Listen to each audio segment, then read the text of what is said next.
Hi friends, welcome to Pooja Stenival channel. இன்னைக்கு நம்ம சேனல்ல என்ன பார்க்க போறோம் அப்படின்னா வெண்டைக்காய் குழம்பு தாங்க. வெண்டைக்காய் குழம்பு கூட ரசம் வைக்க போறோம். ரசப்பொடி போடாம சீரகம் குருமிளகெல்லாம் தட்டி போட்டு எப்படி ரசம் செய்யறதுன்னு பார்த்துடலாம். இந்த வெண்டைக்காய் குழம்புக்கு சின்ன வெங்காயம் பூண்டு நல்லா எண்ணெயில போட்டு வணக்கி எடுத்துட்டேங்க. இது கூட கொஞ்சம் சீரகம் குருமிளகு கூட மல்லிப்பொடி மிளகாப்பொடி வீட்டில் வச்ச சாம்பார் பொடி இதெல்லாம் போட்டு நல்லா எண்ணெயில வணக்கி எடுத்தாச்சு. இது அப்படியே நம்ம மிக்ஸி ஜாரில் சேர்த்து அரைச்சிட்டு வந்துடலாம்.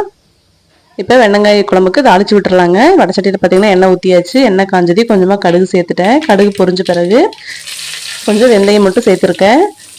இதுக்கப்புறம் கொஞ்சம் கருவேப்பிலை ஆட் பண்ணியிருக்கேங்க. இது கூட ஒரு 4 தக்காளி பொடி பொடியாக கட் பண்ணி உள்ளே போட்டிருக்கேன். பெரிய பழமாக இருந்தால் நீங்கள் ஒரு 2 தக்காளி மட்டும் ஆட் பண்ணிக்கோங்க. வெண்டைக்காயை நல்லா கழுவி எடுத்துட்டு பொடி பொடியாக நறுக்கி எடுத்து வெறும் வடச்சட்டியில் நல்லா வதக்கி எடுத்துட்டேன்.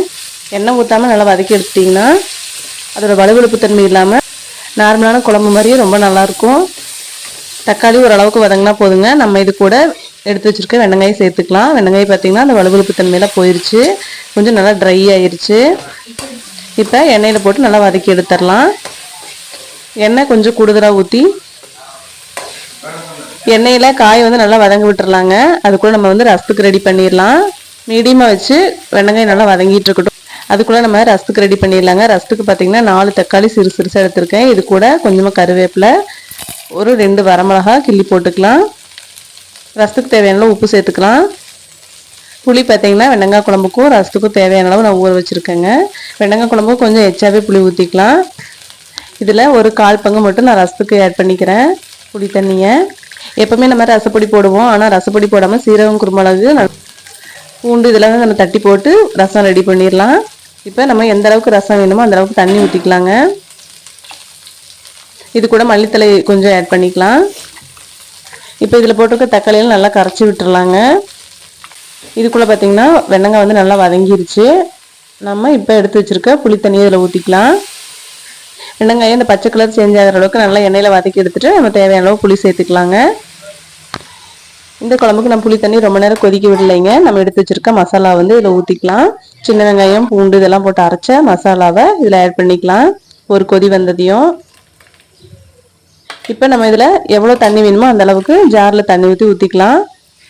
இன்றைக்கி நான் குழம்பு பார்த்திங்கன்னா தண்ணியாட்ட வைக்கிறேன். அதனால் நான் ஒரு 2 டம்ளர் தண்ணி எச்சா ஊற்றிட்டேன். இப்போ குழம்புக்கு தேவையான உப்பு போட்டு நல்லா கொதிக்க விட்டுறலாங்க. ரசத்துக்கு பார்த்தீங்கன்னா எல்லாமே ஆட் பண்ணிட்டேன். சீரகம் குருமிளகு பூண்டு இது 3 இடிகளில் போட்டு இடிச்சு எடுத்துட்டு இப்போ ரசத்துக்கு கூட நம்ம இதை ஆட் பண்ணிக்கலாம். இதில் பார்த்தீங்கன்னா நான் எந்த பொடியும் சேர்க்கவே இல்லை. சீரகம் குருமிளகு பூண்டு மட்டும்தான் ரசப்பொடிக்கு சேர்த்துருக்கேன். இப்போ ரசத்தை தாளிச்சு விட்டுலாங்க. சட்டியில் 1 ஸ்பூன் எண்ணெய் ஊற்றிருக்கேன். கொஞ்சமாக பெருங்காயம் போட்டிருக்கேங்க. பெருங்காயம் நல்லா பொரிஞ்சு வந்ததையும் நம்ம எடுத்து வச்சுருக்க ரசத்துக்கு ரெடி பண்ணி வச்சுருக்க ரசத்தனையும் நம்ம ஊற்றிக்கலாம். இப்போ ஒரு கொதி நம்ம ரசத்தை ஆஃப் பண்ணிடலாம். அதுக்குள்ளே பார்த்தீங்கன்னா குழம்பு நல்லா கொதிக்க ஆரம்பிச்சிருச்சு. வெண்டைக்காய் குழம்பு அந்த பச்சை வாசம் போன பிறகு நம்ம இறக்கிக்கலாம். ரசமும் பார்த்தீங்கன்னா ஒரு கொதி நம்ம ஸ்டவ் ஆஃப் பண்ணிடலாம். நம்ம வெண்டைக்காய் புளிக்குழம்பு நல்லா சுண்ட வச்சு சாப்பிடுவோங்க. ஆனால் இந்த குழம்பு தண்ணியாட்ட இருக்கும். இதுவும் சாப்பாட்டுக்கு ரொம்ப நல்லாயிருக்கும். இதே மாதிரி நீங்கள் ஒரு டைம் ட்ரை பண்ணி பாருங்கள். இப்போ ரசம் குழம்பு ரெண்டுமே ரெடி ஆயிடுச்சுங்க. நம்ம வேற ஒரு பாத்திரத்துக்கு இதை மாற்றிடலாம்.